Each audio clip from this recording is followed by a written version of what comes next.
Hotman kecolongan uang. Pegawai Hotman mencuri uang Hotman Paris. Pengacara kondang Hotman Paris mengaku kehilangan uang senilai ratusan juta rupiah. Sosok pelaku merupakan manajer restoran ramen miliknya di Tajur, Bogor Timur. Detik-detik pelaku beraksi terekam kamera pengawas CCTV. Sosok pencuri uang Hotman Paris diduga bernama Fadil Ashari.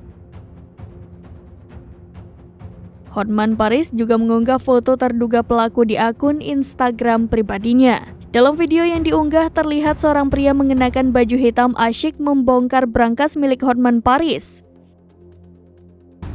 Dengan santainya pelaku memasukkan uang ratusan juta ke dalam tas ransel hitam. Uang yang dicuri tersebut merupakan hasil penjualan resto milik Hotman. Atas kejadian ini, Hotman Paris melaporkan ke pihak berwajib dan berharap polisi segera menangkap pelakunya. Hotman meminta bantuan Kapolresta Bogor Kota, Kombes Bismo Teguh, untuk segera menciduk terduga pelaku. Sementara dalam keterangan video disebut akan mendapat imbalan bagi yang menemukan pelaku pencurian uang tersebut. Diketahui peristiwa ini terjadi di tengah kesibukan Hotman bertarung di MK melawan gugatan Pilpres 2024.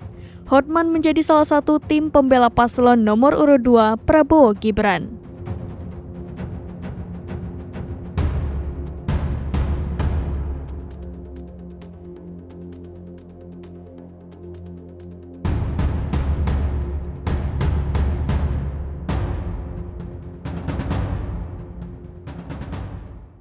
Download Tribun X sekarang, menghadirkan lokal menjadi Indonesia.